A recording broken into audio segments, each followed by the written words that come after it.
you're told that the world that you believed you were going to live in is no longer there, you have to either choose to curl up into a ball or act.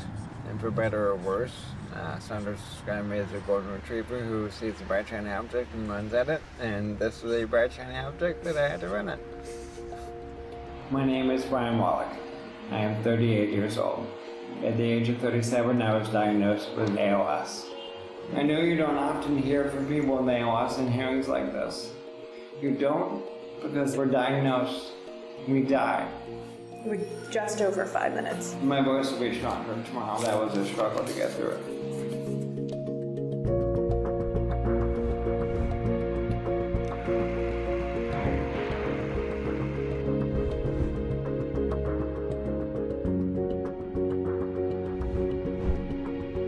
Being diagnosed with ALS today is a death sentence. There is no cure. I will not see my daughters grow up. Not because ALS can't be cured, but because we've underfunded the fight against ALS year after year after year.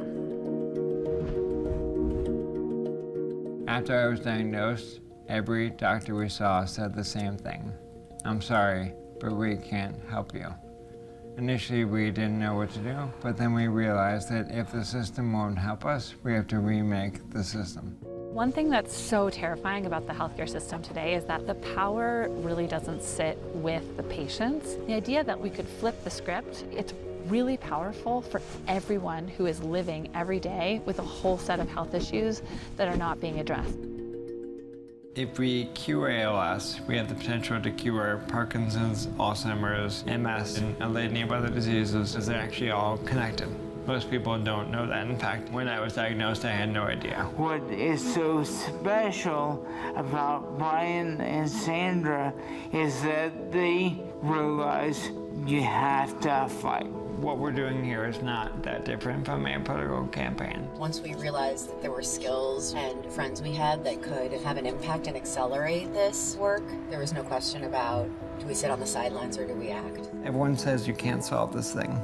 Can we figure out a way to prove them wrong? Can we actually do this? Is this insane? Why am I not just sitting at home with my kids right now? Nothing good is easy. This is not a movie. Our time is short. I don't think there's any test of the human spirit more telling than someone telling you you don't have a long time to live and responding in this way, not saying this is something I'm going to get done before I die, but we're going to get this done and I'm going to live. We're going to get this done for everyone. So give me tomorrow and we can laugh at yesterday, but I won't pretend there ain't nothing wrong today. And I don't want to close my eyes on the progress that we made, but for every inch there is a mile of mistakes. So go on, oh, go on, my baby, go on, oh honey,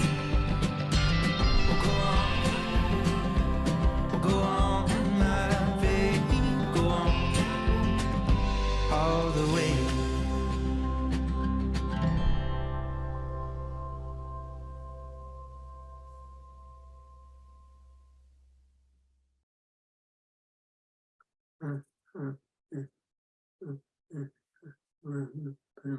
I have a confession to make. I talk to a lot of people, but having the chance to talk to you all is really special for me because you are doing really important work and are changing the lives of so many patients living with neurological diseases. In preparation for this talk, I spent a bit of time on your site. As I looked through it, I found myself drawn to the 3 principles that led to the founding of this group. First, persons living with neurological disorders have significant palliative care needs. 2, these needs differ in important ways from persons with other medical conditions. And 3, these needs are insufficiently met under current models of care. I could not agree more. So I want to start off my talk by saying thank you, thank you, thank you.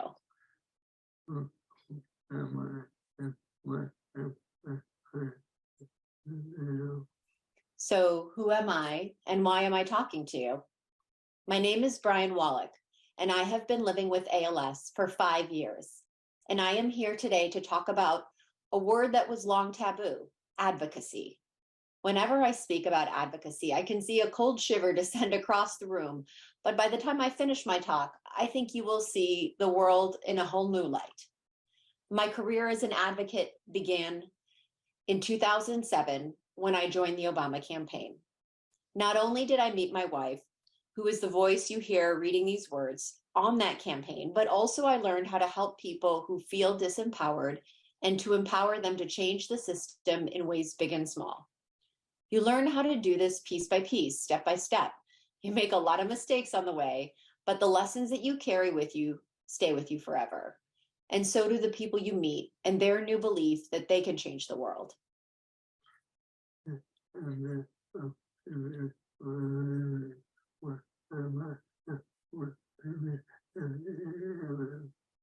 The idea of community organizing was about as foreign to me as an alien. You see, I am a lawyer by training, and I have been in private practice, the White House counsel's office, and a federal prosecutor. I know how to think, how to write, and how to argue. I did not know how to empower people, how to truly listen to them, and how to instill in them a belief that they matter. These lessons and so many more were what I took from the campaign. I also took with me a belief in myself that I could work with anyone and that together we can do things that were supposed to be impossible. When I was diagnosed with ALS, I knew that my days as a lawyer were numbered. I knew that ALS would change me in every way. For 5 months, I tried to ignore that reality and focus on each day and my work as a federal prosecutor. As I did, my experience on the Obama campaign kept popping into my head. When I went to bed, I would lay there thinking about how or if I wanted to play a role in the fight against ALS. I did not tell Sandra about this until Christmas time of 2017. When I did, I told her that I wanted to start an ALS nonprofit. Her response was something that I cannot repeat here. So I gave up on the idea for just a bit. If you learn one thing about me from today's talk, it is that I am someone who does not accept no for an answer.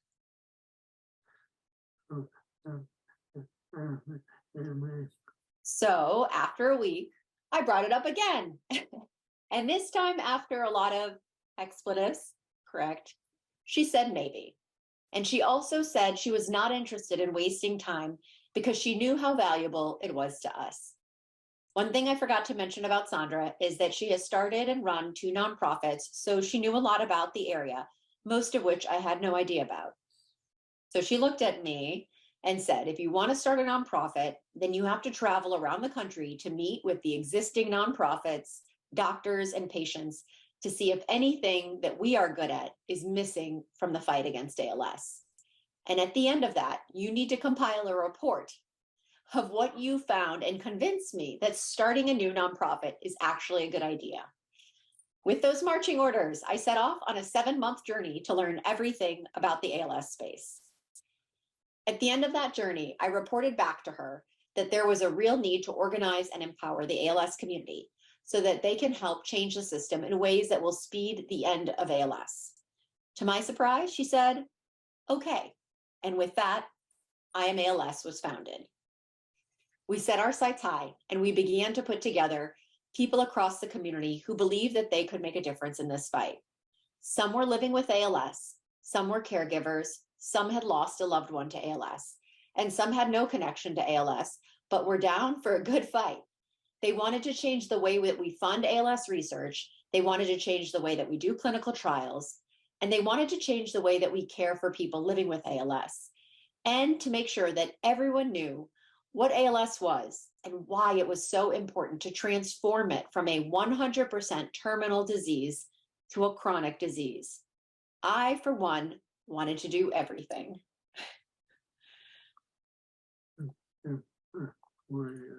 In just 4 years, these advocates have changed every facet of the system. They have increased federal funding for ALS research by tens of millions of dollars. They have passed 2 laws, one to eliminate the 5-month waiting period for Social Security disability benefits, and one called Act for ALS, which allocates $500 million to fund research and to provide access to promising treatments for people living with ALS right now. They created a patient-centric clinical trial review and they developed the Sandy Morris principles to acknowledge those who are leading the way in the fight and to call out those who are standing in the way of progress. They have created a new awareness of ALS in the rest of the world that did not know that ALS even existed. Not too shabby for a group of people who were told to go home and prepare to die. They did not do this alone, however. Some of the most important voices in this fight that have enabled some of the biggest changes have come from clinicians just like you. These clinicians were not advocates before, but they saw the community rise up and they decided to speak up. They decided to advocate for the change that they knew was needed and had not come about for far too long. They decided to engage in advocacy to help all of us with this terrible disease. There it is again, that word, advocacy. It turns out that it's not a dirty word, but instead, it's a way to change the world. I am here today to ask you to join us in advocacy. You see, while we have made amazing progress in just the last 4 years, ALS, as you all know too well, remains a terminal disease. And I firmly believe that I will live long enough to see it become chronic, but I need your help. As you can see, I'm in a wheelchair. My wife is my voice, which those of you who are married know could be a dangerous thing. And ALS has transformed every facet of our lives. You have the power to change this reality for every ALS patient. You have the voice of experience and the expertise that is critical to changing the system and building a better system. And what is amazing is if we do this for ALS, we can do it for every neurological disease. You see, the system right now is not set up to help us, but together we can make a real system that is. One lesson I have learned in the last 4 years is that organizing in politics and organizing in a disease fight are pretty much the same. In politics, you're trying to convince people that by voting, they'll make a difference. In a disease fight, you're trying to convince people that by speaking out, they will make a difference. It turns out that by speaking out, you can make a really big difference. I have lived that truth for the last 4 years, and I plan to live that truth for many more years to come. On behalf of all of your patients, I thank you for having the courage to become an advocate. It is not as scary as you think. Plus, you will meet some amazing people along the way.